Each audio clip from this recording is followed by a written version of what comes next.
Of all of the many exciting and excellent things that we do here at Temple, there is one of which I'm particularly proud. And that is our commitment now for 20 years to bring the teens of our synagogue to Israel. To have, regardless of their ability and their family's ability to support such a trip, to come together as a community and to see that our young people, before they find themselves on a university or college campus, have been to Israel and have Israeli friends. And the trip, especially the last few times, is not just that about going to Israel. It's also about bringing Israelis from our sister congregation in Modi'in here to Toronto. 16 of them will be joining us for Hanukkah this year. It is wonderful to have that back and forth, to have that connection, but it's really about something deeper. It's about a desire for our young Jewish people to meet other young Jewish people who live a different story. The Israeli story and the North American story are the two basic threads of the world Jewish narrative today, and yet they are quite different. It is an important, potentially transformative experience to come into contact with a story that is different than your own, and to be able to look at that in an open way. That's very important. Sadly, the two stories that our people live today seem to be under the same kind of outside assault, or if you prefer it differently, afflicted with the same malady. It seems to be what's at the heart of so much anti-Semitism that's expressed so loudly and so publicly in the world in which we live today here in the diaspora.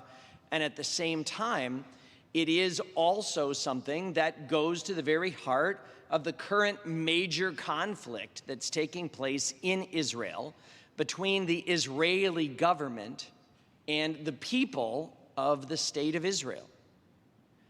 For the last 38 weeks, tens of thousands, hundreds of thousands of Israelis have gone out and protested. Clearly, there is some major conflict in Israel, but it's not only there.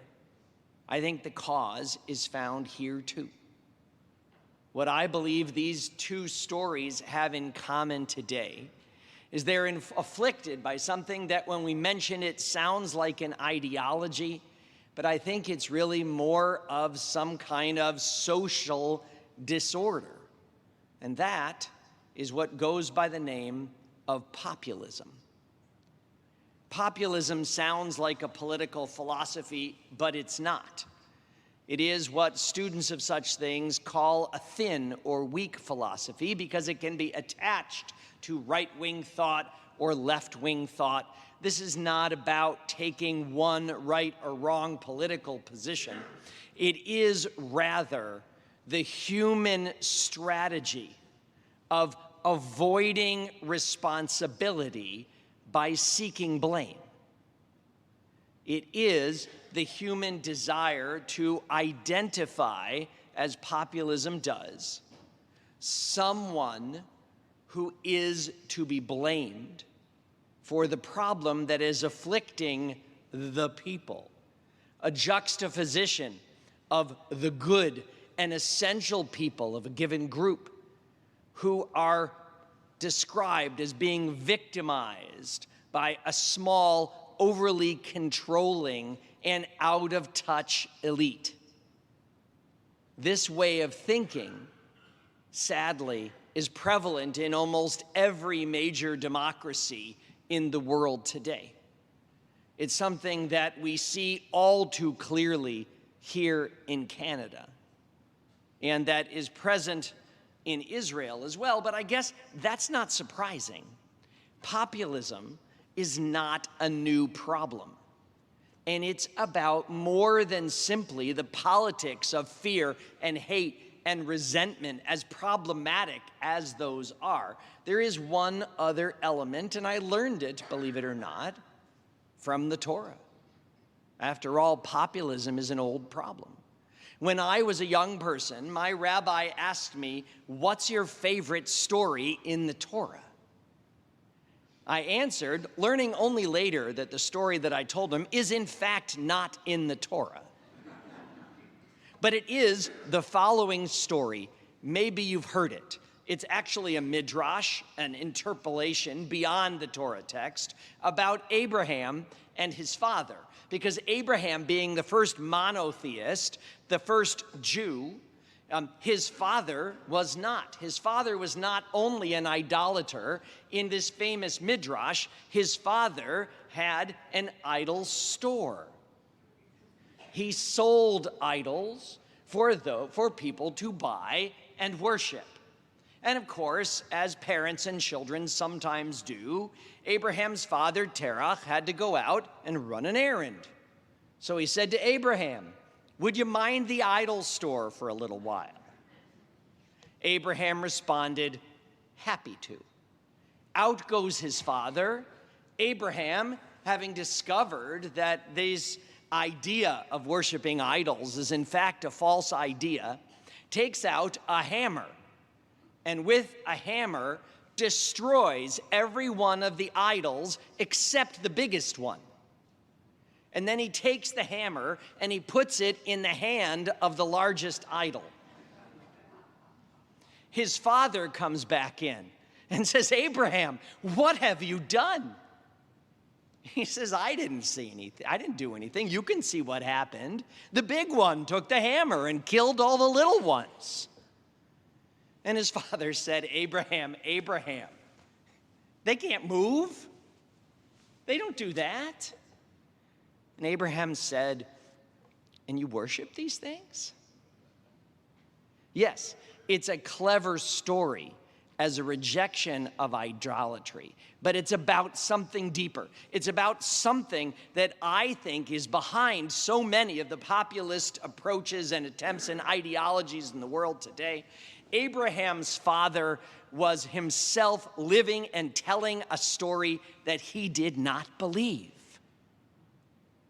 He knew the idols were nothing, and yet he sold them. He knew they were powerless, and yet he prayed to them. Why would he do that? I think we look at our world and we know why. Because when there are difficulties, when there are problems, and that would be, I don't know, all the time, life is not simple. Life nowhere is without problems. And so when we find difficulties and we're not getting where we want to go, it's so much easier just to have someone to blame. So what if I have to lie to myself in order to do it? But that is, in fact, what goes to the heart, I believe, of many of these populist movements, whether we look to the East or the West or to Israel. Because sadly, in Canada right now, I think we can find major populist problems looking easily east or west. Let's look east to Quebec, to La Belle Province, that has a law on the books that is overtly anti-Semitic and anti-Muslim. What's known as Bill 21, passed years ago now in Quebec, and now known as the laicity law in Quebec, says that you cannot be a teacher or move up in your job as a teacher if you wear a kippah or a hijab or a turban or some outward sign of your religion.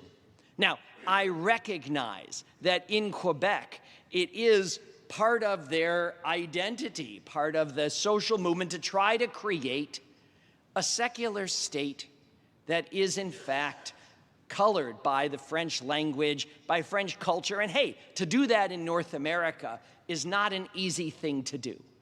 Are they succeeding? I don't know. Clearly, if they're failing, it's because of one of these things, right? I mean, come on. Really? A kippah is causing it to be hard to build Quebec culture. A hijab is getting in the way. A turban makes it impossible to build their nation as they see it. Of course not. But it's easier to affirm a story that you know is not true because it allows you to blame money in the ethnic vote, because it allows you to blame those who you have identified as outsiders, as out-of-touch individuals, maybe even elites, who are taking away what is rightfully yours. It is that kind of story that's at the heart of prejudice, even in a beautiful country such as Canada. Look to the west, look to Saskatchewan, where the war battles on right now about gender-affirming care, about something that the medical professionals in our community have affirmed actually saves lives. When young people who are developing their identities and trying to figure out who they are, they need support in order to do that. Now, I'm a parent too. So I know as a parent, it is frustrating when our children have a kind of identity that we don't understand, or express and connect to values that we didn't expect, or do what all of us do when we grow up, find out who we are and make our own choices. But that's a very hard thing to put up with. So what happens? What happens is people decide that there is an elite out there. I don't know, they blame teachers, they blame school systems, they blame politicians, and they say, well, the problem is that it's someone's goal out there to make everybody into L or G or B or T or Q or 2 or whatever. Does anybody really think that's true? Does anybody really think that the goal, that there's some campaign to change people's identities? No, but populism says, let's look for an enemy. Let's look for someone who we can blame so that we don't have to take responsibility, so that we don't have to face a difficult and complex and messy reality and try to evolve and grow and learn what to do about it. Now, again, as I said, it's not about one side or the other. Much left-wing anti-Semitism is incredibly populist. It's based, again, on a false narrative about what Israel is and is not, projecting Israel, the land where the Jewish people are from, the land where we got our roots, the land where we have been indigenous, and to accuse us of colonialism. While, of course, usually the person yelling those things is probably wearing a t-shirt made in China. No, we're not perfect, but nowhere is perfect. And to blame Israel uniquely for things that are not her doing and that are complex and require a complex response, again, is the politics of fear and dishonesty. Now, that's all over here. But what about what's going on in the land of Israel now? Now, I don't have time tonight to talk at length about the details of what's going on in Israel politically, as important as that is. 2 o'clock here tomorrow. That's what we're going to be doing here in the sanctuary tomorrow at 2 o'clock. Okay? But more importantly, what's going on? What is at the heart of what's taking place in Israel right now? Why is there such a conflict between the people of the state of Israel and the government of the state of Israel, one that is dragging the Jewish diaspora into the difficulties of this time? Why is that there? I'll tell you why it's there. It's there for 2 reasons.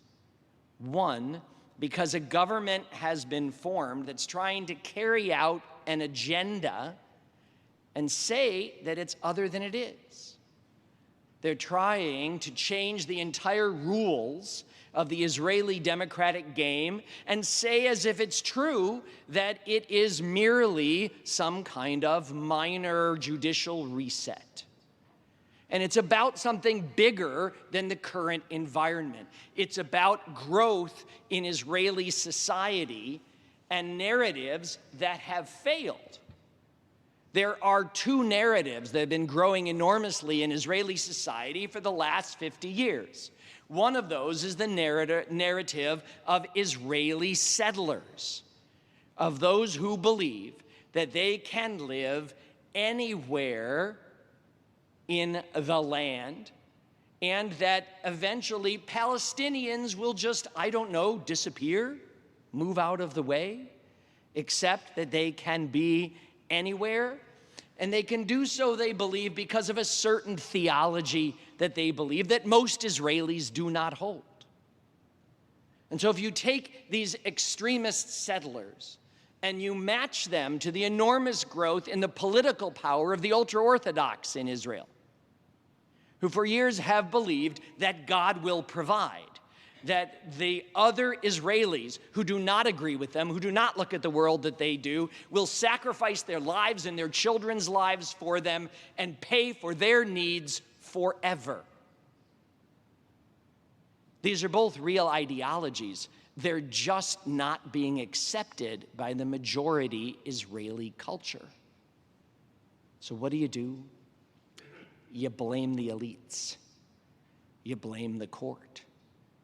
You say that, obviously, it's not that we don't listen to the people who disagree with us. It's not that we're unwilling to compromise. It's not that what we want is unreasonable and impossible. No, we're going to blame the courts. We're going to blame the academics. We're going to blame everyone but ourselves. And it is that kind of populism that's present in Israel that's at the very heart of what is tearing apart Israeli society as we gather here together tonight. And it's not what our tradition demands. You know what? I do have a favorite story from the Torah, especially tonight. You know what it is? It's the Torah. Have you ever heard the Torah, the 5 books of Moses? It is the central story of our people, and it is the story of Moses, after all. So what is it that happens with Moses? Moses leads the people out of slavery in Egypt and takes them into the wilderness because there is a vision of a promised land. Does Moses get to go there? You all know the answer to this. Does Moses get to go there? No. Does Moses in the Torah have enemies and people who oppose him? Does Moses have people who won't listen to him or rebel against them? Is that why Moses doesn't get to go into the land? No, it's not. Our people's story is a story of a vision that is more important than it is achievable. Because life requires a moral vision. Suffering is real. Suffering happens in the lives of almost all of us. The Torah says, learn, develop empathy, understand that you're not the only one who suffers. The Torah says, you should have a promised land, but you know what? You're not gonna get there in your lifetime. And the response is not to blame someone. The response is not to look for someone and say, that person, it's their fault that I didn't get there. The Torah says, learn. The Torah says, grow. The Torah says, do everything you can to serve a vision, a dream that you believe in, and then hand it to the next generation who will serve that vision as well. But it is not a story about picking up a hammer. It does not say when you're upset, when you're disappointed, when you suffer, which we all do, then just tear it all down. But in our world, and in the world of democracies now, there are a lot of people with hammers. And when you've got a hammer, everything looks like a nail. Out here in the diaspora, we Jews look a lot like a nail. That is the danger of this kind of ideology. And in Israel now, there is incredible influence by people with extreme philosophies who are unwilling to listen to anyone who disagrees with them, who are unwilling to acknowledge that just because they have a dream and it's their dream doesn't mean they have a right to force it down the throats of other people.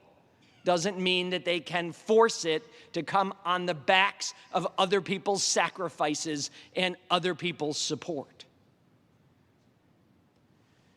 It's not just about politics. This is something that affects all of us because we live in fearful times. We live in times where there is a lot to worry about and a lot to be concerned about. So on this Kol Nidrei night, let us promise ourselves that even when we're frustrated, we're not going to take it out on someone whose fault it is not. And that we will not accept blame for that which we did not do. Not as individuals, not as family members, not as Jews, not as Zionists, no. That we have to turn to those who propose to be leaders, or just to those who make a difference in our lives, and say, I'm going to try to be honest with myself. I expect you to be honest with yourself. Let's learn and grow and see what pains the other together. It's only when we have that courage that our world grows closer to the beautiful dreams that we have, instead of falling into a mess of fear and anger and resentment. May we and our people live the real story of the Torah, a story of dreaming and growth, of morality and commitment, of empathy, of love and of peace. Ken Yehi Ratzon.